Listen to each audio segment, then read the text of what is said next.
Hey, hello, hi everyone. Thank you so much for tuning in to another In Conversation with episode with How to Train Your Gavin.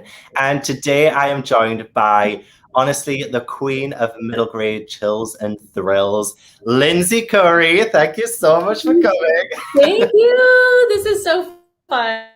On Honestly, like we are honored to have you on here. And just to say as well, do you want to introduce yourself first and like maybe like a brief introduction of who you are, what you've wrote, and just to let us know who you are? Oh, I'm so sorry, Gavin. You Oh, cut out there for just a oh, no. second. Can you repeat what Oh, you just sorry. said? Of course, sorry. You know what? We had no issues with the internet before we went live, and now. I know. And then this. I know. It's so agitating because literally I heard you perfectly in the back room. And now I'm like, what was that? Okay, go ahead. You seem clear now. So go ahead and repeat it. Brilliant. It was just to say if you would like to introduce yourself, what you've wrote in the past, how people will know you, just to let people know who you are. Sure. Hi, everyone. I'm Lindsay. I write spooky middle grade novels. So I'm really into ghosts and graveyards and ghost legends. So here are a few of my books. Maybe, hopefully, you have seen one of them or read one of them. Oh, look at the background. Gavin's got I, them all displayed. You're yeah. the best.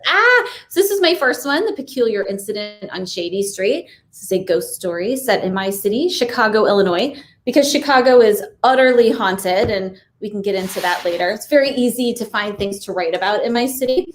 And then this is Scritch Scratch, which today is one. Happy birthday to Scritch Scratch. This came out a year ago today, also Oh, set in Chicago, but they're not connected. So that's one thing I should say. My books are all standalone, so they're not part of a series.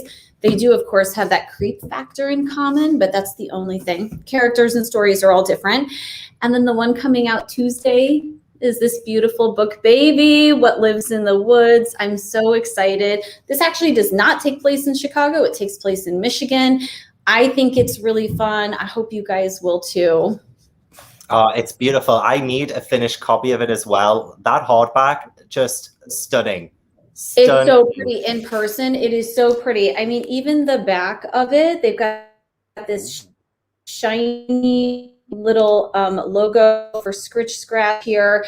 Everything about this is so, so pretty. Sourcebooks does a beautiful job with their finished products. They really do. Like they've just been a fantastic publisher for you, honestly. And we can talk about them in a bit too as well. But we are here to talk about Lindsay's brand new book, What Lives in the Woods, which you've just seen, which is out on September 14th. So only 4 days to go. Cannot wait. I do have links to several bookshops down in the description box as well. So if anybody would like to check it out and go and order yourself a copy, pre-order it, buy it if you are watching this on catch up, then do go ahead and do that. Also got Lindsay's social media links down in the description box too, so check that out. And yeah, I will get to the interview, which will be spoiler free, so don't worry if you have not read the book yet, because obviously it's not out yet. But I do want to, before we start with the icebreaker round, Lindsay, this comment here just like absolutely made my day. I'm going to miss the live stream, but Lindsay, I became obsessed with you last fall, living for your new book pre-ordered a long time ago. So nice. Oh my goodness, that is so nice. Thank you, Rebecca. If you see this played back later, thank you so much. That made my day. And I've had a long day, so I really, really appreciate that. Honestly, Bessie, when you hear Lindsay's schedule, honestly, like I was lucky. I was lucky to get a slot today. It's wild right now, but this was like my reward today. This is my reward. I've been looking forward to this all week. Me too. Me too. Ever since I approached you about it, I was like, I cannot wait until we get this done. Honestly, like this is going to be a great night. So excited for What Lives in the Woods. Loved your two other books so much. Yay! Oh, yay. How wonderful. Oh my gosh, it's so fun to see people actually reading my books. I mean, it's fun when you see all the books together. It's fun to sign books and see them in bookstores, but then when you hear people reading them and enjoying them, that is just like the ultimate experience. Yeah, because I can imagine when it's lived in your head for so long and you transfer that from your brain to your, computer and whatever you write on, and then finally it comes out and other people are reading it. Yeah. But just to hear, honestly, like I feel dead made up for you. Like I'm just like, I'm so happy for the comments. Claire's never tried a spooky middle grade before, but I honestly, Claire, do it. Honestly, they are good. They are Come fantastic. to the dark side, Claire. Come to the dark side. Actually, Claire, the main character's name in this is Claire. I feel like it's fate. You should probably start with Scritch Scratch. There you go. That was your sign from the universe today. There we go. Like I back it 100% as well, Claire. Do it and then let us know how you get on, because that would just be incredible. Okay, Lindsay, these questions I haven't prepared you for. Okay. So these are like, they're just the random ones, ones to get your brain going, Okay. So I did your quiz on your website to see how well I knew Lindsay. I did really well, by the way. Congrats. Thank you. There was one question that I was like, oh, I kind of want to know the backstory. And that's, why did you want red hair as a child? Like, is there a specific reason why you wanted red hair? Yeah. So I was obsessed with Anne of Green Gables. Anne Shirley's red hair, her as a character, I think for some reason I just associated her spunky, fiery personality with that red hair. And I just always wanted it so badly. And truthfully, when it was either a senior in high school or a freshman in college, I got this wild hair and decided I'm going to try to make my hair, at least a little more red. You see how dark my hair is. This just it was like flaming orange. It was such a bad experiment. For months, I had this awful hair. So I think I'm just doomed to have my plain brown hair. But in my mind, it's Anne Shirley's red hair. Okay, I like that. Hopefully we can get some pictures of that out, I will look for them. I'm not guaranteeing I'm going to share that particular stage of my life. Oh my goodness, it was bad. Okay, well, maybe in a year's time for the anniversary of this interview, maybe. All right, maybe then. Okay, I will go with that. Okay.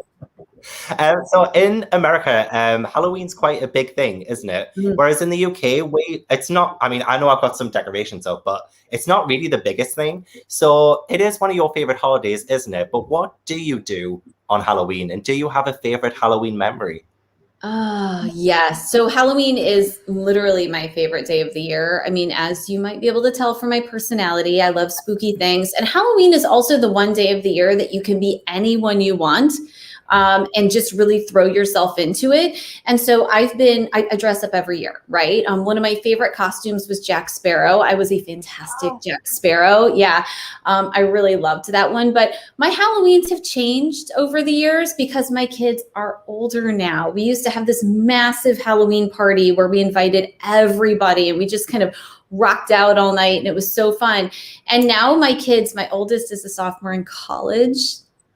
And then my two other ones are a senior in high school and a sophomore in high school. So hanging out with mom isn't really high on their priority list on Halloween. So it's really just my husband and I. But my husband is an awesome person who very much understands my personality and loves Halloween. So we go out to dinner, usually somewhere pretty nice, and I'm in costume and he's cool with that. So yeah, we still make it fun. It's still a fun night. It's just like a childless night, which is so strange. I'm so old, Gavin. I don't know when it happened, but I was gonna say, Lindsay, literally, you are not old enough. 100% not. 100% not. And plus, you're the coolest person I know. So your kids are missing out. You're so sweet. That's really the distance between us talking, Gavin. If you spend some time with me in person, you'd be like, well, she really is a nerd. Like Lindsay is the biggest nerd I know. But I love that. We would honestly get on so well. This is like the first time we properly met as well. Yeah. Like talked face to face. I mean, kind of. There was an event actually earlier in the year that I went to, but that was like your event, and this is like us. This is so much better. I feel like this is something that has to happen more regularly, so we'll have to work that into the schedule. It's like a decompression. Yes, 100%, 100%. I like Tracy's question, actually. And if anybody else has questions, do ask in the comments. Were you a Goosebumps or Are You Afraid of the Dark fan when you were a kid? Like, I think maybe Tracy means, like, do you have a preference? Was the one that you loved more than the other? Or You know what? I mean, honestly, I like them both. It's really not a secret that I'm a big R.L. Stine fan in general. I mean, Gavin, I know I'm really a huge fan of his because he's built an entire career out of scaring children, right? But also just he's a nice person. He's an author that gives back. He's someone that he's so charitable in so many ways, everything from his comments to other authors to the fact that he gives blurbs to authors like me, and he doesn't have to do things like that. So I'm going to go with Goosebumps here just because I'm such a Stine fan. Yeah, and I know you are too, so I know that answer is not going to disappoint you. oh my God, 100%. I did love Are You Afraid of the Dark? Don't get me wrong. But Goosebumps Same. was literally my childhood. It shaped me as an adult. So, I mean, reading them again as an adult, not the exact same scares as when I was a kid, but as a kid, they're so effective. They are so effective. So effective. And you know what? I feel like they morph too, right? So reading them as an adult, though, now they may not scare us the same way, but they're almost like comfort food, right? So it's like rewatching Friends or something for me. Like it brings back those original feelings, and it reminds me of how great this particular genre is. So yeah, I think that's the magic of his writing, though. That's another reason I love him so much. It really doesn't matter when you read them. You can reread them and still be impressed and enjoy yourself. Yes, and there's that many of them as well that I've forgotten half of them. So rereading them as an adult, it's like a new experience almost. So yeah, and that's why I'm hoping when I'm like, how old is Goosebumps now? Like 30 years old now, maybe? Oh yeah, so it has to be. 30 years time, we'll have a full collection of Lindsay Currie books, and everyone will be saying the same thing, saying, yeah, Lindsay Currie shaped my childhood. She gave me all the heebie-jeebies as a kid and all of that. So yes, that is the dream. That would be absolutely amazing. It's great when I have a new book come out. You know, it's funny, I talk about how writing changes so much for me from book to book, because when my first book came out, I was just excited to have a book coming out, right? And I don't think I had so many thoughts about really about readers because I didn't have any, right? And then subsequent books come out, and then suddenly your thought process really is, I don't want to let anyone down. I want them to love this book as much as they loved the previous one. I want them to still be happy with me and to want to read my book. So that's when you think about what R.L. Stine has accomplished, how many books he has, and how many readers go from book to book.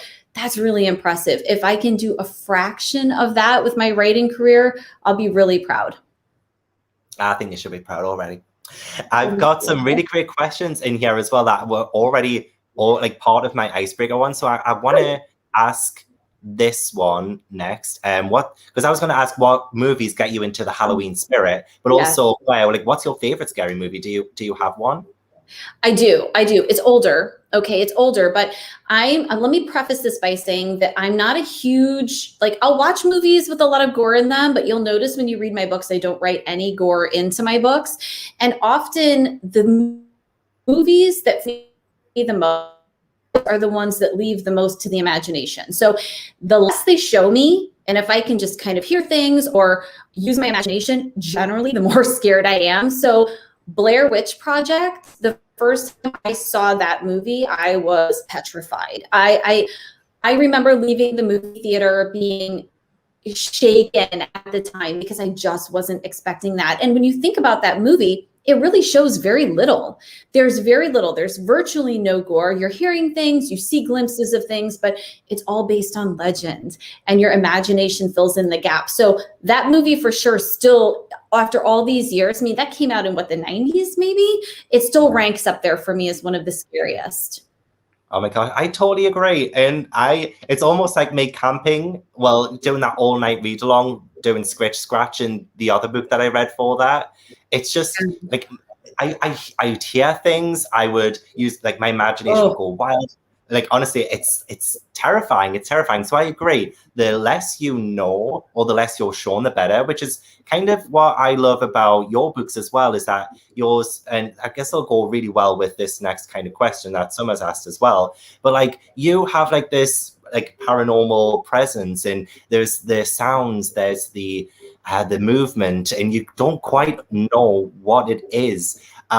So I was going to ask about your own, like if you've had a paranormal experience. Summer's asked it brilliantly. Scratch, scratch, top wish list. Excellent.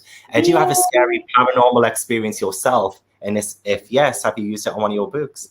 Okay, so yes, I actually had one while researching this book. Okay, so the mansion in this book, which is called Woodmore Manor, is a real mansion in Saugatuck, Michigan, and it is called the Felt Estate. And the Felt Estate is a 26-room mansion. It's not as run down in real life as it is in the book. Okay, I took some liberties there with it. It's actually quite lovely in real life, but it has a very spooky history. And it is rumored to have all of these strange things that happen, right? People say lights go on and off and doors open and close, and that there's a rug.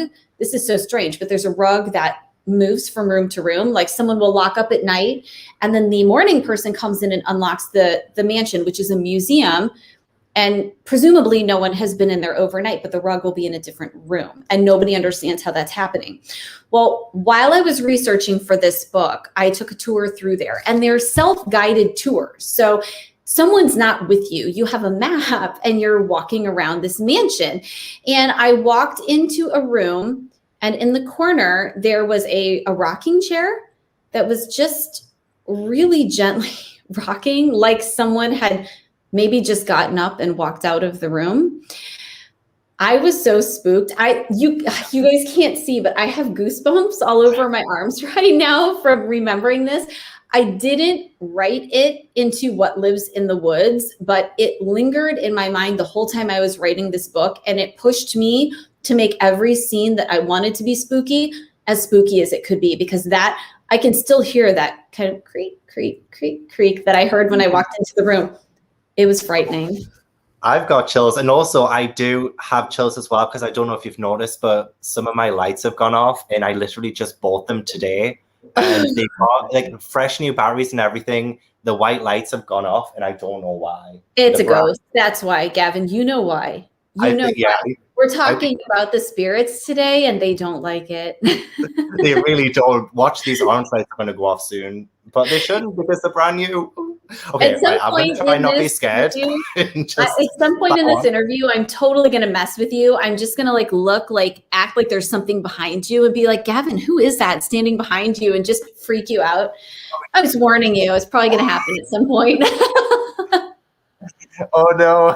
Oh my gosh, your eyes are blood red. Let's okay, but I thank you for warning me. I'll not be as scared. But yeah, it'll at least, you know, some extra entertainment. People didn't know coming to this live show there's going to be extra entertainment. Right. You know? We didn't promise paranormal happenings, but you know, they follow me, so. I love how you're just so like chill about it. Like, yeah, it's yeah, they're here. Again. So last couple of icebreaker questions before I get to the proper ones. Sorry. Okay. So Ginny in the book absolutely loves Agatha Christie, and one of her favorites is And Then There Were None. And I'm not gonna lie, I haven't read it, but I mean I want to. I want to know, like, are you also like a huge fan of Agatha Christie, and do you have a favorite Agatha Christie novel? So I wouldn't consider myself a mega fan or anything. No, not at all, really. I've read a few Agatha Christie novels. The fact that Ginny is a fan actually came from my experience watching my kids read an Agatha Christie novel for school. So in 8th grade, they all read And Then There Were None. And this was their first introduction to Agatha Christie at all, because I don't think this is a household name for middle graders, right? I don't think they're all clamoring, oh, let me get the next, let me get the Agatha Christie book. But they really enjoyed the experience. They liked the book. It was fun kind of watching them piece together clues, and it was fun having conversations with them about it. And so I thought, you know what? I could see that happening with my main character, with Ginny. I could see her saying, hey, this is great. Does she have more books? Oh, she has so many books. I'm going to read as many as I can. And someday I am going to write like her. So that's really how her character came to be, was watching my kids kind of be introduced to her works. Nice. I like that. Okay, I like that. Yeah, because I know sometimes I confuse main characters with the author sometimes. Like if a character loves this or hates something, I'll think, oh, was that inspired by... I like that you had a different kind of tie into that. That's really interesting. Yeah, also, and sometimes I do that though. I mean, sometimes I do have characters that have little pieces of my preferences in them. It just isn't just not Ginny with the Agatha Christie. Nice. I mean, there's so much about Ginny that I can't wait to talk about. But okay, so last couple of questions. Right, pretend that everything, like all mythical creatures, like ghosts, goblins, banshees, everything in the world, from all like folk tales and mythology, every single creature was real. Which one would you not want to face the most? Do you have a particular creature that you would never ever want to face in real life? Yeah, I think I'm gonna have to go with vampires. Oh yeah. And I think it's because, so I'm like 10 years late to this, but I'm kind of obsessed with Vampire Diaries, and I really love the vampires, but I think that would be my demise, right? I think that I think I would end up murdered by a pack of vampires, because I would be like, hey, hi, what's up? You guys are so cool. Oh, you want to kill me? Sure. Go ahead. It's fine. Yeah, I think vampires is very bad for me. I mean, I don't find them that frightening. I think that's the problem. Yeah, I mean, to be fair, I need to have a healthier respect for them. Honestly, I don't think it's your fault. I feel like the movies have portrayed them very charismatically and very appealing. Right? It's not fair. Right? And I don't like blood, so I really shouldn't like vampires at all. Like I should have nothing to do with them. Blood really freaks me out, but yet they're also darn charming. Same. So relatable. Unfair. So relatable. And then let's end on an upbeat note before we talk all about Lindsay Currie. Tell me a moment from this past year that has made you really happy. From this past year, meeting readers online, because we didn't have a lot of in-person things, has made me really, really happy. When I get emails from young readers that say things to me like, I was having a bad week, or, we hadn't been able to go outside in so long, and, we got this book. It just has lifted my spirits so much. It has made all the difference in the world. So if you're ever tempted to think that authors don't read those things or that they don't matter to us, it's a huge life-changing thing for us. And that's what motivates us to write that next book, to meet that next deadline, to do our very best and try to make books that we're proud of and that you guys will hopefully like. So that's, in the past year, that's just been a big, big thing for me. It's reassuring to hear that as well, because I know, like, as a reviewer, as a reader, sometimes I think, oh, am I just pestering the author? Or am I just like making their lives hell? And yeah, it's nice to hear that. No, these are the things that put smiles on our faces. And I know, especially for me, it's very personal, because I know we're all busy. And so when someone, regardless of age, takes the time to post something about my book or review it or send me an email, I know they took time out of a busy day to do it. And it really makes a difference to me. Nice. Yeah, honestly, I can imagine. And even just the comment at the start of the live show as well, that just, like, it made me happy to read that. So yeah, I like that. Me too. Like so let's hear about the Lindsay Currie origin story then, because you came into the scene. Was it 2018 when your first book came out? Actually, it was actually 2017. It's been so long.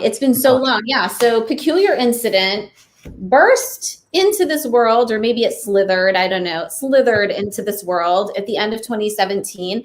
And honestly, I never really intended originally to write a middle grade. It wasn't something I thought about. I had been co-authoring young adult fiction for a few years, and I just never really felt like I got my groove with that. I didn't really feel like it was my home, if that makes sense. And when I got the idea for Peculiar Incident, which incidentally I got walking through a graveyard and seeing something scary. That's kind of how things happen for me. Most people don't just walk through graveyards for fun, but cue Lindsay. So I saw something really spooky. I started researching it, and there was just this little part of me that said, I feel like this is a middle grade book. Like, I feel like this is some version of Goonies and Scooby-Doo, but amped up a little bit with more of a fear factor. And that's what I set out to try to write. And I just tried to let it come out naturally in the form of a book that I would have wanted to read, because I feel like, you know, my age group was really missing this in books. And Peculiar Incident was born. And when it sold, I was shocked. I was so shocked. Like, I was expecting, you know, publishing is filled with rejections. Like, it really is. You have to have a thick skin. You have to understand it will take a long time. And what you write is not going to be for everybody. So I did not expect it to sell. I also didn't expect it to sell in like 2 weeks. So it was really kind of a dream sequence for me. It's all still very surreal. Still, it's a huge feat. And from the authors I've talked to as well, for a lot of them, it has been a really hard uphill battle to try and get published. So in 2 weeks it had been like sold. It was really surprising, and that is rare. I mean, it's really not something that happens very often, and I don't take that for granted, because they put me out of my misery quick, and so that was wonderful. And it also sold to a wonderful publisher. That book came out from Aladdin, which is an imprint of Simon and Schuster, and my original editor was Amy Cloud, who is so talented. She just got this book. She understood what I was trying to do in all of its messy glory and helped me shape it into something that could be on bookshelves. I love that. And you mentioned about co-authoring on young adult books beforehand. Was there anything before being an author in general that you did? Like, was there something before? There was a lot before. So let's see. I sold real estate. I wrote business conferences. I was in flight school. I was trying to learn how to fly these little airplanes, these Cessnas, because I wanted to be in the FBI. So there was that whole journey in my life. I did a lot of stuff because I was always writing, but I don't think until I was in my 30s, I really thought of writing as a possible career. I looked at it as something I do for me. Like, it makes me feel whole and like a person. And so I did it just for myself. And then it became kind of more obvious the older I got and the more into my writing I got, that, you know, maybe it was more than that. Like, maybe I could make it more than that. It just was really a matter of me then being brave enough to try to do it, I think. Oh my gosh, you have not led a boring life at all then, have you? I got to tell you, we should all be very grateful I did not get a pilot's license. I was the worst. I remember the pilot of the one time that I was able to take the plane up and come back down by myself. I threw up numerous times. And I remember him saying, "No one has ever done this," just looking at me with sheer disgust as I'm clutching my bag and he's having to take over. And I was like, I don't know what to tell you. I don't think I'm cut out for this. I thought you were selling yourself short before and just, like being very modest, but you actually like threw up. Oh my gosh. Oh, it was a humiliating afternoon. Once I was on solid ground again, I was like, well, this is where I'm staying. If the FBI wants me, they're going to have to take me without a pilot's license because I can't do this. Yeah, the ground. Yeah, we've reclaimed you. We claimed you in the middle grade. I'm better, sir. Yes, yes. Sir. I'm property of the ghosts, and they all prefer it here. So. There and here, apparently. So right. Summer said, bless you, Summer. In the hopes to make you smile, you just sold me your Creepy Mansion paranormal story. So just bought your books to read next month. Oh, that's so nice. Thank you. What a great thing. Thank you so much. I love that, because it's hard to talk about your books in public. Like, there's a little piece of you that sometimes feels a little bit like a used car salesperson where you're just pitching. So it makes me happy that I said something that sparked your interest and I didn't come across as pushy. Well, as an author as well, you kind of have to be your own publicist sometimes, don't you? Like, you have to work hard every single day to get your book out. So that you're not just an author then, you're everything that comes with that. Yeah, it can be a little uncomfortable and stressful. I'll be honest. Like, things like this, and I love school visits, but there are other events and things that I do sometimes, especially I find bookstore events very intimidating, especially if I am the only person. There's something about that just makes me a nervous wreck. Like, I get clammy hands, and I think it's because we're trying so hard to convince people to take a chance on our book. And it's scary. That is the side of the job I don't love very much. It's just hard. As a bookseller, I can kind of relate, because when I'm recommending books to customers and I'm trying to sell them a specific book, and I'm like, I love this so much, I think you will too. And then when they don't go for that book, it's like, honestly, it's not my book that I'm selling, but I'm heartbroken. I can't imagine what it's like. You're like mildly offended, like, okay, so you didn't like my suggestion. Yeah. Well, and you do learn as an author that, obviously I don't expect my books to be for everybody. That's the joy of publishing, though. That's why we have so many different books, right? And that's why I feel the way I feel about reviewers, which is post what you like, be honest about it, because everybody doesn't have the same taste. But yeah, it can sting just a little bit. And I think it's something you just have to kind of get used to and push through, especially when it's your book and you're like, take a step back, Yeah, it's definitely, it's human, isn't it? It's just human. It's being human.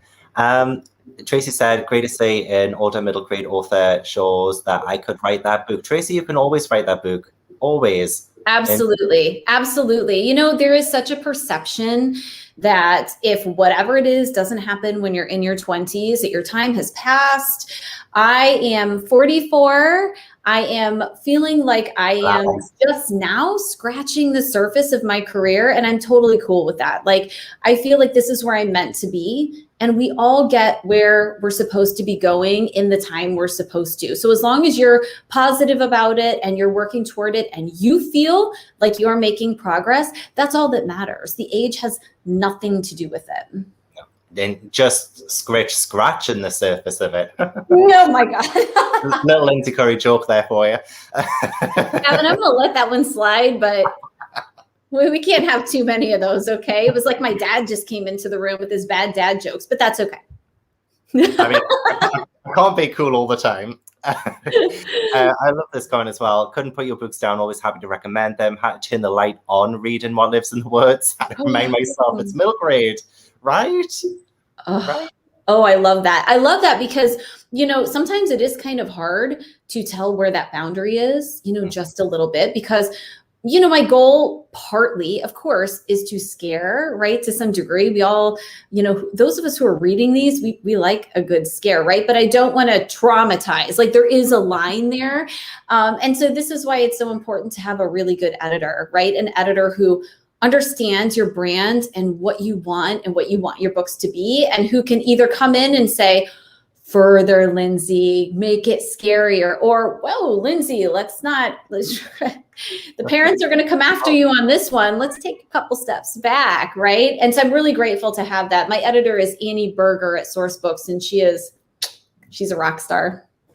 Yes. Hello to you if you're watching. Oh, so many times I will write but never finish stories. This is a great question since we're in this author part of it. Did you have any struggles with this? And if so, how did you press on to complete your books? Yeah, I do have struggles with this because I am a notoriously messy writer. And I think what I mean by that is I don't plot my books. I know a lot of people who plot literally down to the scene or the chapter, and they have outlines, and I can't work that way. I write chapter to chapter and generally don't know what's going to happen in that next chapter until I start writing it and it just feels right to me. That means sometimes I will start projects and get a little ways into them and realize, ooh, maybe there's not enough here to work with. Maybe I didn't quite think this through as much as possible. The trick, though, is telling the difference, though, between just being in the middle of the book and getting that slump that's normal when you're writing in the middle of a book, because the beginning is fun and shiny, the end is fun and shiny, the middle's kind of like gray, right? It's kind of not as fun. So I think you just have to tell the difference between, am I experiencing like a normal book middle where it's hard to push through, it's a slog, or am I trying to make something work that maybe just isn't going to work? right? And that just ends up being kind of a personal decision. And hopefully you have good critique partners that can also chime in and say, give you an honest opinion on it. Nice. It's great to have that community around you as well, to kind of inspire you and spur you on. Did you have any authors or like books that helped inspire you at all and kept you motivated throughout your process? Yeah, well, I mean, honestly, so many middle grade authors in general inspire me because I read a lot. I read a lot of middle grade, and sometimes I'll read something that's just so wonderful. And I'll think to myself, I wish I had done that. Like, I'm just genuinely in awe. I can say truly, Catherine Arden, Small Spaces, Dead Voices, the whole series, I think is very impressive. And that's one that there were many lines and many scenes that I had that feeling about. But in terms of specific books, it's funny. I still remember being in probably 4th grade and reading my first, what I would consider scary book. And it was called The Dollhouse Murders. And it petrified me when I was a kid, but in a good way, in a way like, ooh, I have to keep reading way. But it was about this, and I don't know if it's still out there. And I also kind of have this vague recollection that there may be pieces of this book that aren't necessarily very politically correct today. So that's something to tuck in the back of your head right now when I'm talking about it. I am only referring to the mystery in this book. It was about a girl who moves into her aunt's home and discovers in the attic there is a dollhouse of the house that she's. This dollhouse at night comes to life, and the dolls move around and reenact a murder. It was so scary. It was so scary. But that book really, I think, kind of planted this kind of seed in my head that, ooh, that's fun. It was fun to read. It was probably fun to write. And I think about that book often when I'm writing. You know what's weird? And again, this might be a spirit, but I was tagged in something today on Instagram of somebody having just read The Dollhouse Murders, and it was a Bookstagram post of The Dollhouse Murders, and they tagged me in it. And I'm just like, you just mentioned that there.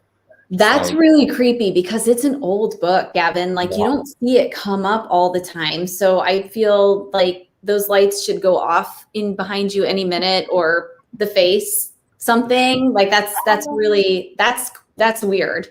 It's very weird. It's very spooky. And I love these little connections, like perfect. Honestly, I'm loving this. This is like the perfect interview.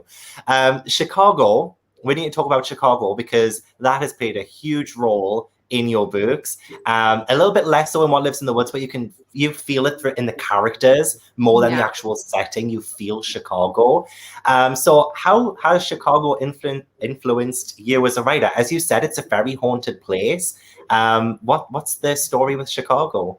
So Chicago is huge for me. And I think no matter where I set my future books, there will always be some little Easter egg about Chicago or kind of leading back to Chicago or something, because it is, when I say it's haunted, I truly feel like there are so many ghost stories and ghost legends in this city, and they didn't just come out of nowhere. So that's the fun thing about doing the research I do, is that I really like to find out, okay, people think this area is haunted. Why? What happens there? What's the story behind it? And so, for example, my neighborhood, Lincoln Park, a humongous chunk of my neighborhood back in the 1800s was actually a giant cemetery. It was called the Old Chicago Cemetery. And that cemetery was moved, way back when, but they didn't do a very good job, Gavin. So underneath everything here, the parks, the restaurants, the shops, the houses, there are roughly 10 to 12,000 people still buried here.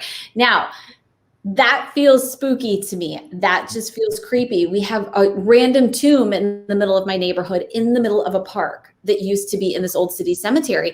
And that's the only evidence of when it used to be that. And everything else, you look at it on the surface, you would never imagine that, but it has a very dark, very creepy history. And I love that stuff. And that's the kind of stuff I like to work in. So the tomb I just mentioned, actually, if you haven't seen the inside, I know you have, Gavin, but if anyone watching hasn't seen the inside of Scritch Scratch, there's this awesome map. Beautiful. This is Chicago.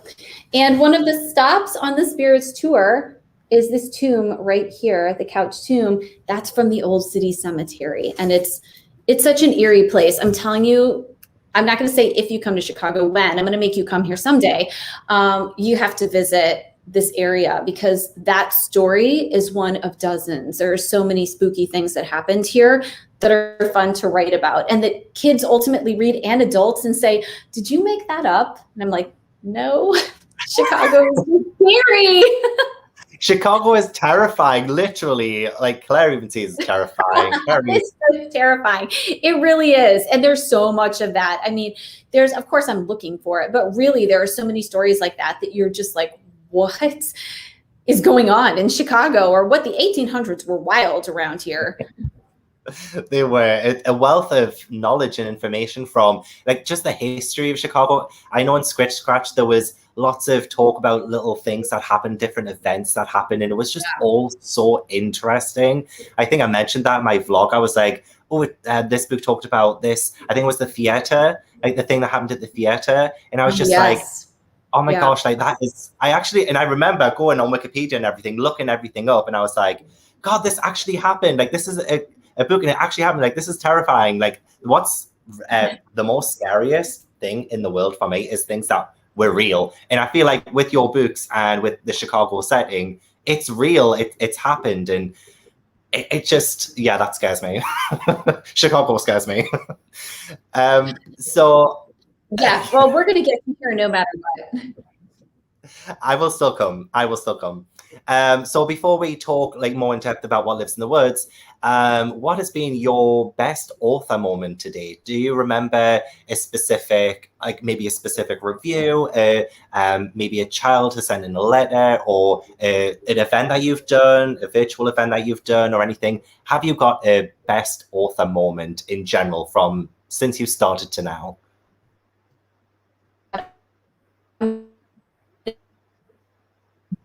Okay, can you hear me?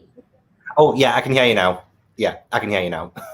Can you hear me? Ooh, okay, Am good. I okay? You were gone for just a second. Yep, I got you now. I got you now. So I think you were asking if there was something that happened that was really exciting in the past year. Is that what you were asking? Like your best author moment, because I know I asked about what made you happy in the past year, like your best author moment of like since you started being an author. Oh yeah. You knew I would say this, I think, right? Because I never, ever in a million years dreamed that R.L. Stine would read something of mine. Like even the thought that he would have my book in his house and be using it as a coaster for his coffee mugs was exciting to me. So hearing that he read my book and that he liked it was really surreal. I mean, my husband loves to tell the story the day I got the email because he kept saying at the time, he couldn't tell if I was laughing or crying. I was like running in circles in my house. And honestly, I think it's because it was a blend of those things. I was beside myself. That was an accomplishment for me in a big way. And that's something that a moment that I won't ever forget. That was because I remember you tweeting about that as well. And I just remember being just so incredibly excited for you. I think that was after I'd read Scritch. Was that after I read? Because it's not on the proof. Because it was after. This was like my, your original little baby copy. And honestly, I treasure this. It was my first ever American ARC, and I treasure it forever. Oh, forever. that makes me feel so special. No, we really connected. I was so excited that you were reading the book. And then, that blurb came in after you read it, just absolutely stunned me. And I'll never forget, his editor was who sent it over. Nicest guy ever. And the email said something really funny. It was like, Bob is wondering if this would work. And I was like, Bob? I'm not going to call Mr. R.L. Stine Bob, but I'm so excited. And yes, it will work. Are you crazy? Like, I'm just beside myself. I was beside myself. Such an honor. Like, I just don't know how anything will ever top that. Oh my God. And would this work? Have you seen that blurb? It's such a good blurb. Like, it's like one of the best blurbs ever. It's on the cover. It's long. Yeah, it's really a substantial blurb. I was just, I really was tearful. I think I made a fool of myself for quite a while. That's okay. Bob forgives you. Bob was fine with it. So, I mean, speaking of that gorgeous book that's on your wall behind you, What Lives in the Woods, can you let us know what it's about, like what the story is? Can you just give us an introduction to what we can expect? Yeah, for sure. So, all right, What Lives in the Woods follows the story of Ginny Anderson. So she is my main character. She's 12, and she has big plans for her summer that involve a mystery writing workshop because Ginny really wants to be the next Agatha Christie. She's become obsessed with Agatha Christie novels after reading one for school. And so her goal is to write that well and to be a big mystery writer. But unfortunately, her father's job takes them away from Chicago for the summer, that Chicago Easter egg, and to Saugatuck, Michigan, because he is actually a historical renovation expert. So he goes into older buildings, whether they be commercial or residential, and he helps them get renovated, but in a historically accurate way. And he is going to be working on Woodmore Manor, which is based on the Felt Estate in Saugatuck, Michigan. It's a real mansion there in Saugatuck. And so Ginny is really, she's not very happy. This is not the vision she had for her summer. The mansion is decrepit. It's in bad shape. It's spooky. And there are a lot of legends about it. Legends about it. It's around it.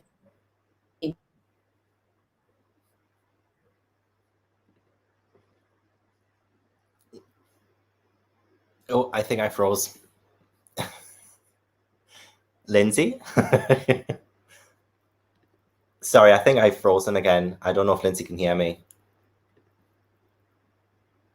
I'll give Lindsay a second. I'm just going to check on. Can you guys hear us? Oh, I think we're back. Oh, yay. Yes, we're back. Did you hear any of that, or was I gone the whole time? No, you weren't gone the whole time. No. It was only like the past like 20 seconds, 25 seconds. Okay. You've got. Okay, yeah. good. Okay, so you probably got most of it then. Yeah. I think I got, I heard up to when you were talking about the restoration of the being historically accurate of the manor. Okay. All right. So that's Ginny's father's job. And so they end up living in this mansion for a full month, which is just really not what she anticipated. And it's creepy and it's spooky and it's run down and it is also haunted. And the woods in the area are terrifying and filled with all of these legends that the locals talk about. And Ginny takes it upon herself to begin solving this decades-old mystery before things amp up and get worse. Scary things are happening to her and she doesn't want them to continue or her family to get injured. So it is kind of a pulse pounding book. I'm really excited for it to come out because it's got that cool, I think, creepy like atmosphere, spooky setting, right? It's not Chicago, but trust me, this mansion and the area surrounding it is every bit as creepy as my graveyard neighborhood. No, it really is. And I love the story of like what lives in the woods, you know, like there's so many different kind of legends that are going on because people, I feel like some of the best stories are ones that other people tell each other to scare one another. So there are a couple of things in What Lives in the Woods that is really quite scary. I don't think it's a spoiler to mention shadow people. That's not a spoiler, is it? Nope, that's totally fine. And, one thing I'll just point out, because I think this is something that's going to come up when the book comes out anyway, is that the book is called What Lives in the Woods, right? And one of the major legends in the area is about the woods. But if you look very closely. Oh my God, yes. There's a little something crawling down the curtain here that's obviously on the inside. So this is Ginny looking out a window. She's in the mansion. So this little creepy thing here is kind of a heads up that, maybe things aren't always as they seem. Agatha Christie has a lot of red herrings. Perhaps this title is just a little bit of a red herring, and maybe all of the danger isn't necessarily in the woods. It may also be in the house, which is kind of fun. And Lindsay, guess what? I did not see that on the cover until like the other day. I was randomly looking at the book and I was like, hang on. And then I looked at that, it freaked me out. Because I was like, It's Oh my so God, it perfect. is. It's not super in your face, right? The illustrator did such a good job with putting it there, but not making, because it's really quite shadowed, right? Speaking of Yeah. shadowed people, right? It's pretty, it's dark, it's very shadowy. You really can't see it unless you're looking closely at this cover. So I love that detail. And I think it's so perfect for the book itself. Yeah, I think at first I thought it was maybe like the curtain string that you pulled down to open it, but no, I was so wrong Until you saw the limbs there. until I saw the And it's limbs. coming Oh, down, like upside down, which is even scarier. it really, Like, really is. Honestly, that cover artist did a phenomenal job. Absolutely oh, phenomenal he's job. so talented. Matt Saunders, by the way, if you follow illustrators, he also did happen to do the cover for Small Spaces. So, and I adore that cover. And my publisher really knows I'm a huge fan of his work. And so when I found out he was doing this cover, I shrieked. It was really exciting. Nice. That's like a dream illustrator. I'm going to tie this question together because Tracy asked a really good question. So I was going to ask, of all the books you've done so far, we have Shady Street, we have Scritch Scratch, we have What Lives in the Woods. Out of all of them, has What Lives in the Wood compared to them, has that been easier or harder to write? But Tracy asks, have you ever scared yourself when writing? And which book yourself has given you the biggest scare? Which is a great question, Tracy. Like, you're asking better questions than I am. Yeah, that was a very good question. And so, yeah, I do sometimes freak myself out a little bit when I'm writing, because one of the times, there's 2 times in the day I feel like my brain is clearest. So it's either early in the morning before everyone is awake and moving, right? I feel like I'm kind of refreshed, or it's late at night when everyone's asleep and the house is dark. And sometimes my imagination will just take off at night. And when I'm writing scenes, like you pointed out before, I'm a grown adult and I know that the dark is really, everything is the same in the dark as it is in the light, but it doesn't feel that way, right? You hear more things, you think you sense things, right? Shadows look different. And so sometimes when I'm writing at night, I do kind of freak myself out just a little bit. Yeah. And actually prowling around the mansion, because the first time I went there to research, I couldn't get in. Okay. They were setting up for some kind of event. So I was just the weirdo on the perimeter, like kind of walking around and, being like a way overgrown Nancy Drew, right, about the place. And I actually thought even just being in the vicinity, walking around these woods that people tell so many stories about and kind of peeking from a distance at the mansion was a really spooky experience. It's just when there's history. And even though I would consider this to be a bit more fictionalized than Scritch Scratch or Peculiar Incident when it comes to the history, there is still a history there that this is based on, and it is really quite tragic. And so that really loomed in my head when I was looking, kind of as an outsider that day, and gave me some chills. Ooh. Oh my gosh. I mean, I know like a lot of after reading the book, like the tragic history of it, and it just make you like really, really sad. But and I will talk about kind of like emotion in a second. But we do follow a really strong protagonist in Ginny in this one. And I'm just wondering, like, for like myself and other people, like how she came to you. Like, was she a character who came easily to you? But how does she also compare to Tessa and Claire from your previous 2 books? Like, how have you written these really strong female protagonists? Well, thank you, first of all, for feeling that way about them. I think the key for me is I really try to stay as realistic as possible. So you'll notice I don't put my characters in very good situations. I really like to put them in bad spots. And sometimes I start them that way, right? Because I think that there is something very vulnerable about people when they kind of are in a bad situation. And for this age group in particular, it's fun to really walk that line between, I don't like this situation and I have to do something about it, and being resentful about it. And that's actually kind of hard. If you think about my characters, Ginny is not happy about her summer being uprooted, right?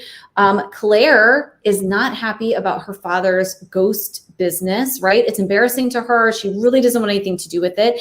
And in Peculiar Incident, my character Tessa is being moved from Florida permanently to Chicago, which she despises. So I love torturing my characters just a little bit, because I feel like when I do that, though, that's when they can really show their bravery and their true colors. When they're forced to make new friends, or they're forced to rely on maybe a brother that they typically would find annoying and they would never team up with.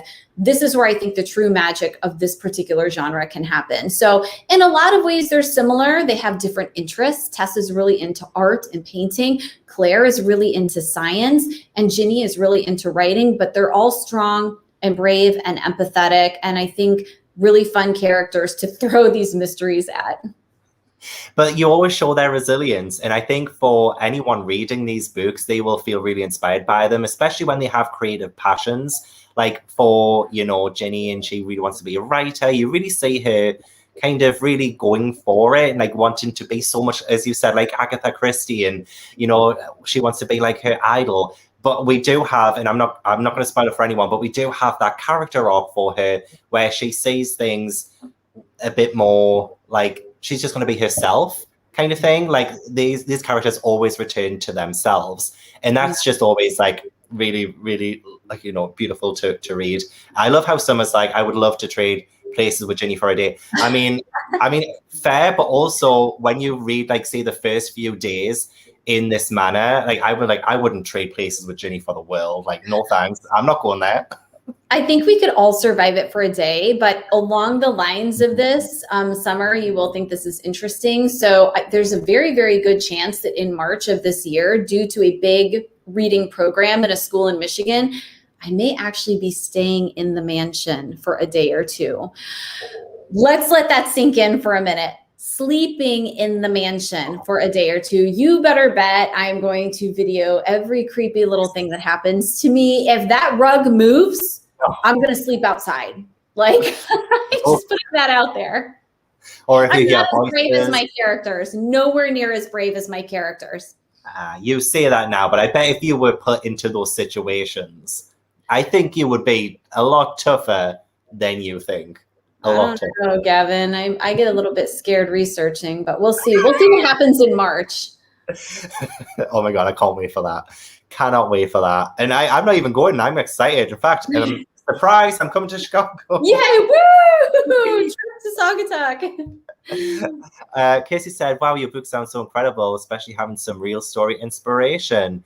I'm sold. I have a feeling all of these books will be many. Yes, honestly, this time of year is perfect to read them. Honestly, with a blanket, the lights dimmed, maybe some ambience on. Like green candles, yes.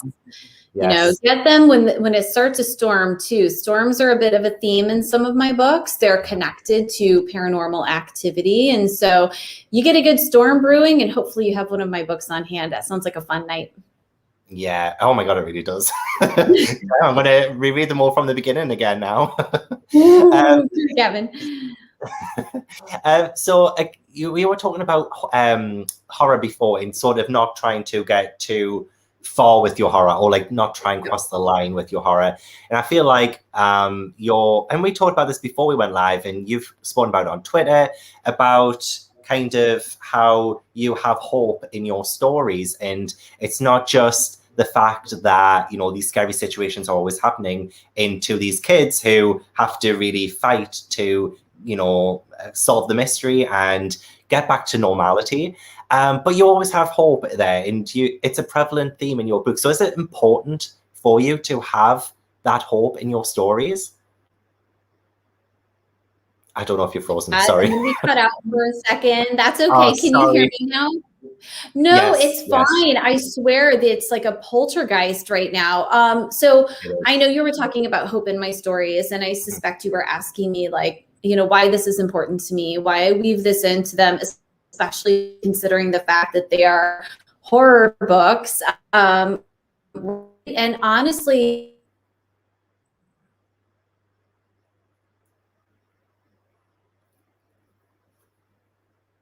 these books, part of why I like writing from grade. So I find all the scares, and I really find with putting my be really contrary to my personality and me as an author if I didn't also show that resilience that you talked about, if I didn't also show that hope at the end and bring everything together in a way that is a little bit more heartwarming. I don't want to leave things on a bad note. And I want my young readers to realize that when they are in a bad situation, that doesn't necessarily mean it's a permanent bad situation, right? There's going to be someone to talk to. There is always some sort of avenue that you can take. And I really like to show that in my books because I do put my characters through the ringer. Yeah, you do. That's an understatement. But you also show the really good side of characters. So, like, for example, Ginny and her brother Leo, they don't really always say eye to eye, but they bond a bit more through this, and they come out the other side a little bit different in the end. And I think that growth is always something that I think kids reading these is what they need, and that hope that they've got that they will do this together is like so important, I think. I agree with you 100%. I really like showing families and sibling relationships in books, and especially making them realistic, because what siblings really do get along all the time. Like, I think Ginny and Leo are actually pretty realistic in the sense that when it matters, they're there for each other, right? And in this, extremely frightening situation, Leo steps up and is at his sister's side, and she has his back too. And I also love middle grade for the fact that I don't have to make the parents just not be part of things. I like having the parents in the book. I like showing those relationships. They're messy and they're complicated and they're not always super happy, but I like showing that togetherness and that love, and maybe at least a little bit more understanding by the end of the book. And you have more real, like, your families, especially with the parents being present, it's a lot more realistic in your books, because I know a lot of the times, a lot of middle grade kind of pushes them to the back and they're kind of a bit neglectful, and you forget that they're there, but they're very important in your books. I love that. So, I mean, this is a random question, but do you have siblings? Like, do you touch on your own relationships in these stories? So not really so much, because I do have siblings, but they're both, my two brothers are 10 and 15 years older than me. So we really didn't have house or bond or do any sibling things. So a lot of the stuff that you see in my books is actually more based on watching my own children grow up. My two sons, who are my oldest, are only 19 months apart in age. And so one minute when they were younger, they could be best of friends, and the next minute they'd be strangling each other. And it's such a unique relationship. Inspiration from watching them. I love that. Especially since I could see a lot of me and my brother in that. Like, I could see myself as Ginny and my brother as Leo. Like, it's always been a little bit hit and miss with us. So just reading some comments. Oh, I'm so sorry if this is on my end. I don't know what is going on with this internet. I feel so bad. Like, every couple minutes I'm like, where's Gavin? Did the ghost actually take him this time? What has happened? It's probably because your internet's so tired. You've been doing so many events. You've been doing so much. Are you? You're back now? Yeah, it's been literally nonstop. Yep, I can hear you. Oh, good.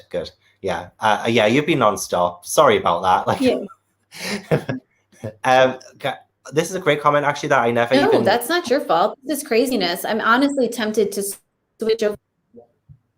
Do you want to do that? Do you think that'll help? Yeah, let me see. Hold on one second. Let me see if it gets better if I do this.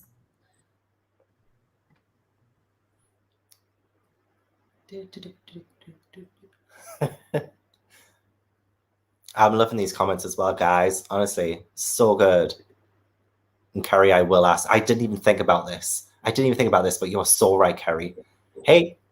Okay. I think this might be better. Let's see if this works better. I switched over, so maybe we won't freeze or lag now. Okay, brilliant. Let's give it a try.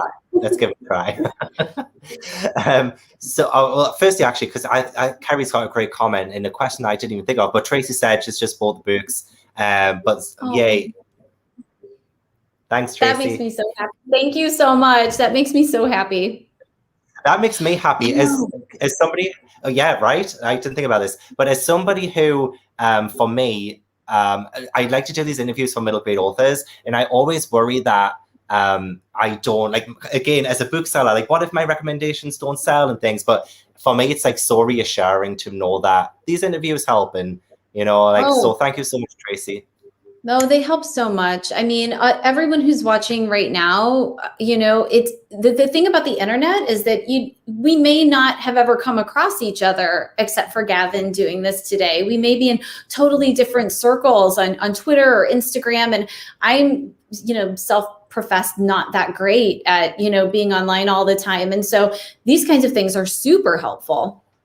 Oh, well, I'm happy to help anytime. But yes, this comment by Kerry, talk about the reality of the romantic interest for this age group, really well written. And yeah, like it's such a tricky line again, because you don't really want it to cross over into like young adult and things like that. But I know when I was 12 or 11, like I had crushes, and I saw people who I was like, oh my God, like they make me like feel all of this, like these emotions, like why am I confused and things like that. So there's definitely moments in, especially What Lives in the Woods, again, no spoilers, but you do see the reality of that, and I think that's really well done. So do you do that intentionally?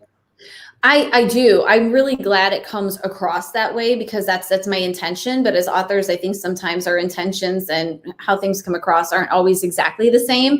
But I do think in this age group, there's crushes. I'm sure we all remember having some kind of a crush at this age. And the key for me is, again, like the sibling thing, like trying to write this realistically. It's not going to be a full-on romance. It's really just going to be this glimmer of interest, this kind of introspection in my character of, okay, like I actually really don't mind that this person is around. Like I actually kind of think he's nice and, seems different, or she's nice or seems different, or whatever the circumstance is. But I like that kind of organic feeling of realizing that there's a slightly different feeling there, and acknowledging it without just going too far with it or being too much. So it's actually a fun thing to play with. It really is. And Peculiar Incident, I think, just going backwards, just to mention, I think probably has my favorite kind of crush interest dynamic. And it was the first one that I wrote. And so, it's definitely a fun thing to play with. And I just think it wouldn't be realistic if I didn't include a little bit of that. Middle grade, you've got a foot in childhood and a foot in adulthood, right? And that foot that's in adulthood is trying to drag you over the line at every chance. So got to include some of that. I love that. That's a perfect way of describing that kind of tug of war between staying, a kid and then kind of growing up into what's next. So I love that. Yeah. And I'd love for more middle grade books to explore that and to show kids like it's okay to feel it like a certain way towards someone, or whether, the way that is. But Nina, thank you so much. Bought Shady Street for October. Rest should be fun for November. It'll be perfect for Believeathon. Yes. Believeathon. Do it. That'd be so good. Grew up next to a cemetery as well. I'd be terrified. I'm sorry. Oh my gosh. I don't know if I'd be excited or if I'd be scared. Like, I think there might be a blend for me. I love graveyards, so I really do. I think the architecture and the history is so cool, but living next to one might be a little much for me. A little bit. Do you have a favorite part of this book that you wrote? I mean, you don't have to like spoil anything, but like, do you have any scenes that you can maybe talk about, or a moment that you thought, oh, like this is my favorite thing to write right now? So there is a mannequin in this book. Yes. Okay. So I just find all human-like things creepy, like dolls, mannequins. I feel like they're just spooky by nature. And when I was going through the manor, right, when I was actually researching, this mannequin existed. It was there, but it was really just meant to show off this gown. Okay. So it didn't actually, if I'm remembering correctly, it didn't have a head, which is spooky. But in my book, it has a head, but it has no face. It's kind of like, the features are just like if you, pulled pantyhose over your face, how the features just become like nothing there. That's kind of what this mannequin is like in the book. And it actually kind of moves in the book, and it becomes like a real thing that Ginny is absolutely terrified of, and it's in her room, so it's not like she can really escape this thing. And I loved writing those scenes. I thought they were very fun and very scary, and I could imagine this mannequin kind of looking at me in the middle of the night and being afraid, being in Ginny's shoes and being frightened. Oh my gosh, right, Lindsay, again, this is creepy. Okay, so yesterday at work, I go, right, so we have the service corridor from the shop, and then the service corridor that goes all the way down to the stock room. And, you know, I went down the stock room. It was like 8 o'clock at night because we closed at 9 p.m. And then I came out, like, I went down to the stock room, everything was fine. Then I came out of the stock room, and then look what was on the floor next to the lifts were all of these dismembered mannequins. Oh, no. Oh my God, no. I literally took a photo of that yesterday, and I was terrified. No, I don't like it. I don't even like the picture. That to me would be a clear forewarning of what I don't know, but the dismembered mannequins, no thank you. That just may show up in a book someday though, so thank you, but no thank you. So. It's all good. I'm here to very eerie picture. Honestly, the fact that it was so late at night and it was a service corridor, there was nobody down there, and then they were there, and I was like, I need to follow this. Who put them there? Why would they do such a horrific thing? Yeah, exactly. I don't know. What do you hope that readers take away from What Lives in the Woods? So I think the most important thing for me really comes back to kind of like this character arc that you talked about before. So Ginny starts out in a bad place. She still hangs on to her goals though. And throughout this book, I think her goal shifts just a little bit. So it's not just to write and be a great mystery writer, but a lot of it becomes also protecting her family, and taking care of her people. And this isn't something I really think was at the forefront of her mind when she was forced to move. I mean, she was not very happy with her family.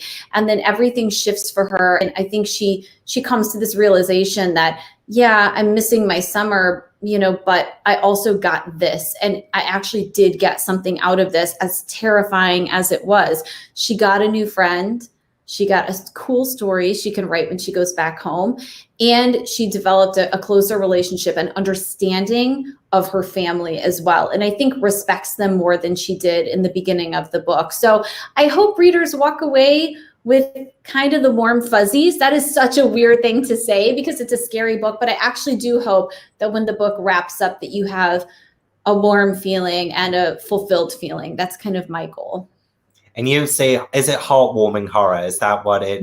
Yes. Yeah. That is what I am now officially going with. That heartwarming horror. That needs to be its own little genre.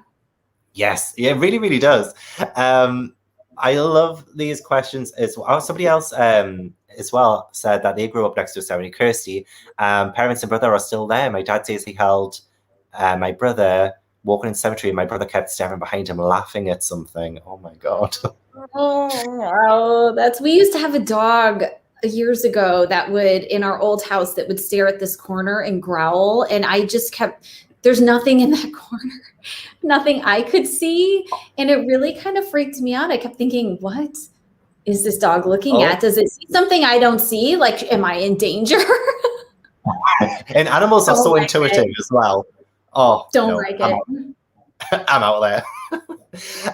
There was a good question by Kerry, and it'll tie in nicely with my next question, because I was going to ask, would you return to these worlds for like any sequels or anything? But Kerry also said, will there be more from Woodmore Manor? Is this a set you would return to?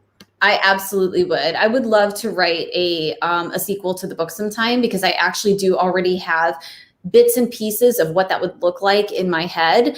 The only thing holding me back, it's not really holding me back, it's just that publishing is so funky about sequels and series. And Gavin, you probably know this from being a bookseller, that really they're not always knocking it out of the park when you write a sequel to something. As excited as authors get about them, I think they make publishers a little bit nervous, right? And also the timing is very important of a sequel. So for me to have a sequel for What Lives in the Woods, ideally, it would come out a year from when it releases. And unfortunately, I have a different book coming out a year from when it releases. It's already done and it's already in production. So that timeline is kind of shot. So I suspect, don't shoot me, but I suspect there may not be a sequel to it. But if the opportunity ever came up for me, I would definitely jump on it. Oh my gosh. And you know what? We will talk about what's coming next, but there's a moment, again, no spoilers, but there is a moment where there's almost like a connection, or like, as you said, like an Easter egg to a previous book. Are we going to have some kind of Lindsay Currie multiverse and have all of these books connect? I mean, because they are certain, like, so fun. That would be right? so fun. I'm glad you picked up on that, actually, at the end of What Lives in the Woods, that little kind of inclination that there is a connection there. That's really, really fun. I would love to do that. I feel like publishing, there are so many things living in my head. My brain is just like a series of bumper cars, it's just constant chaos, things ramming into each other. And I'm up for any opportunity I get to write these things. So while we know what's coming next and we know what's coming after that, those next years, fingers crossed, we're just allowed to do all the fun things. That would be incredible. But you did get us, well, you teased us a little bit just before about what's coming next, but you do have a very exciting book coming out next year, and I love the name of it as well. But do you want to be the one to say the name? I know the name, it's right there, and it's beautiful. But do you want to be the one to introduce the story, maybe tell us what you can possibly tell us? I know you're sworn to secrecy and everything, but like, do you want to? Well, I can definitely tell you some things about it. And I think you should say the title because you have the better accent out of the two of us. Okay, right. Get ready for this. I'm serious. Okay. The Curses of Eastport. Oh. I love it. So fun fact about that, by the way, that is the first title of a book I've ever written that I'm getting to keep. All of my books have been retitled. All of them. The Curses of was my original title, and my publisher happened to love it and agree with it. So yay, one time I get to keep a title. The Curses of Eastport is going to come out fall of 2022. And it's actually about it's much more fictional than anything else I've written. So it's completely out of my imagination, which means you all should be very afraid. It's about a fictional East Coast town that is famous for being the most cursed town in the United States. And they love this title. They have a booming tourism business because of this title. They have numerous graveyards and they have all of these legends that not only bring tourists in to visit, imagine kind of like a Salem vibe, right? But it also, they promote them. They celebrate these legends. They're a big deal to them. So instead of celebrating, for example, the anniversary of when the town was founded, they celebrate the first legend, which is the Curse of Sweet Molly. And I cannot wait for you guys to hear about Sweet Molly. She is absolutely terrifying. It's going to be a very, very fun book, very different book. It has a super different vibe than my other books so far. At least to me it does, but it's really fun. It's going to be a great fall book. Oh my God. I'm scared. I'm just scared. Do I want to read it? I think you're going to have to prep yourself for it. I think you're going to have to prep yourself for it because it is definitely, it's fun. It is just filled with all kinds of nautical mayhem. Oh, yes. I'm excited. I will get onto source books and I'll be like, look, I want the very first one to ever go out. Even before Lindsay gets it, I want it first. Give it to me. It's interesting that you mentioned that this is the first book where you've managed to keep the title as well. Are you allowed to say what the previous titles were for your other books? Like yeah, for sure. We can talk about those so you know really how lame I normally am in titling books. So The Peculiar Incident on Shady Street used to be Graceland Avenue. The publisher was like, oh, Lindsay, that really sucks. We love you and we love your book, but let's give it a more a name that's like more indicative of what's in the book, right? Something that really piques the interest, because titles and covers are really important. And so I did happen to love this title. And I think that the whole Shady Street, that has a real R.L. Stine vibe to it. So I was really on board with that. Scritch Scratch was Boy 396. Boy 396 was the original title. I loved it. It's kind of a clue in the book. You probably remember that. But the publisher was concerned that that was hard to remember and not really that spooky. And they really liked the scene that I wrote that's on the back here with the sound scritch scratch in the walls. And so they said, we're going to call it Scritch Scratch. And I'll be honest, it took me a little time to warm to it when that first got tossed out there. And then ultimately I thought, well, that's brilliant. Like I really love it. And then What Lives in the Woods used to be called Woodmore. It was the name of the manor. And I liked Woodmore, but I do agree with my publisher that that almost had a little bit of a fantasy vibe. Woodmore kind of sounds a little bit more like some fantasy realm than really what this is. And What Lives in the Woods is much spookier. I mean, especially when paired up with a cover like this with these eyes and our creepy crawly friend up here. It's a much better title. I mean, I really do like Woodmore. Just it's really like simplistic, but it's like I liked it. I like that. But I thought I had a chance with that one. I thought I had a chance with that one, and then that was a no. And then incidentally, I'm sure they won't care if I say this, but Curses of Eastport, all of these books go through kind of a test period with titles, and there's a lot of internal discussions in publishers and with sales teams about what is going to come across best. And one of the titles they threw out before they decided definitively on my title was She's Coming for You.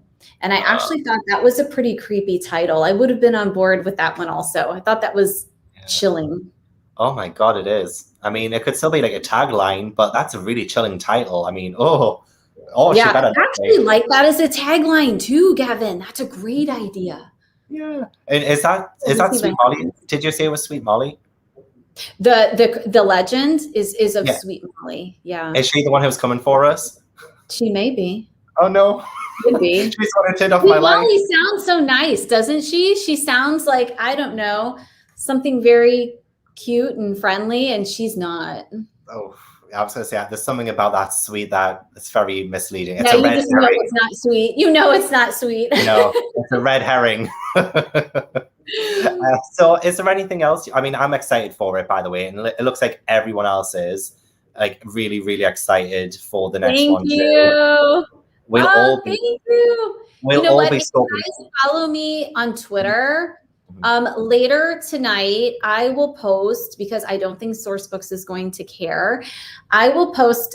Curses of Eastport actually opens with a little poem. It's very short and it's about Sweet Molly. Wow, I will post that for you guys later so that we can thoroughly frighten ourselves, of course, a year in advance. But since we're talking about Sweet Molly, I feel like I'm going to have to share that little poem because it really is bone chilling.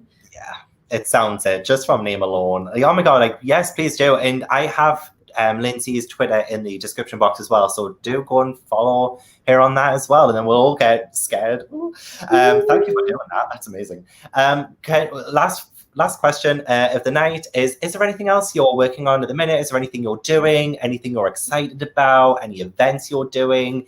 What's the next? What's next for you? Yeah, well, I mean, in terms of events, the next month and a half for me is really bananas. I'm going to be all over the place. I'm going to be at different bookstores. I'm going to be at schools. I have 2 big public events in Chicago. So if you're anywhere near Chicago or you can get to Chicago, it's going to be so fun. One is Napier Settlement, which is a huge outdoor turn of the century museum where all of the houses get turned into kind of haunted houses. And one of them is themed around What Lives in the Woods. They're going to dramatize a little piece of the book and act it out in this spooky house. And then I'll be there signing books. It's going to be so fun. And then in terms of what I'm working on, I'm always working on something. I don't like to not be writing. And so I'm actually working on my fall of 2023 book, which is called Come Out, Come Out. And It's back close to Chicago, Gavin. And if you think the things I've told you about Chicago are spooky until now, just wait. I've got Just a wait. bit. It is really an alarming backstory that I came across. That my father actually sent me an article about the thing that inspired this book. And I was like, what? And he was like, ooh, this seems up your alley. And I was like, yes, it is. And then it bloomed into this entire book. But that is what I'm currently working on. I'm editing Curses and I'm writing Come Out, and doing events, of course. So it's going to be a busy fall, but it's perfect. Like I wouldn't have this any other way. I'm so grateful to get to do what I do. Oh my God, I was not expecting another How to Train Your Gavin exclusive 2023. Yep. Come out. Oh, I love it. It's going to be wonderfully spooky. I already have these ideas in my head for what this cover may look like and what this book is feeling like. Because, by this point, when I'm at this point in it, I'm getting a good sense of the characters and the vibe and the tone, and it's just scary. Yes, that's what we need. That is what we need. And it's what that's what we need. Need more creep factor from Lindsay, the creepiest of all. I did call you the queen of chills and thrills earlier, remember, because that is what you are. So I want a t-shirt that says that, just incidentally, or like a bumper sticker or a coffee mug or something, because that's perfect. It is, isn't it? It is. Who knows? The next R.L. Stein blurb is from me. Who knows? There we go. So thank you so much, Lindsay, for joining me tonight for this interview. Honestly, I had such a blast, and no more freaky instances or anything, but it was perfect for the occasion. Is there anything you want to say to everyone before we head off? Just thank you. Thank you for watching tonight. Gavin, thank you for interviewing me. I had so much fun, and I have to be honest, I was so flattered when you asked me to do this. So this is really an honor. I appreciate you and all you do so much. And everyone who's joined us tonight, the fact that you're excited to read, it makes my day. You have no idea. So thank you. It's been a lot of fun. Honestly, thank you so much for agreeing to do it. Honestly, I know I pester the life out of you every now and then, but it's out of love. It's out of love. I love it. All of it. I appreciate it every single time. Anytime. So everyone watching, yes, remember, I do have all the links to What Lives in the Woods, to Lindsay's socials down in the description box, so do check it out. And I will hopefully see you in the next interview next week. Bye, everyone. Bye, everyone.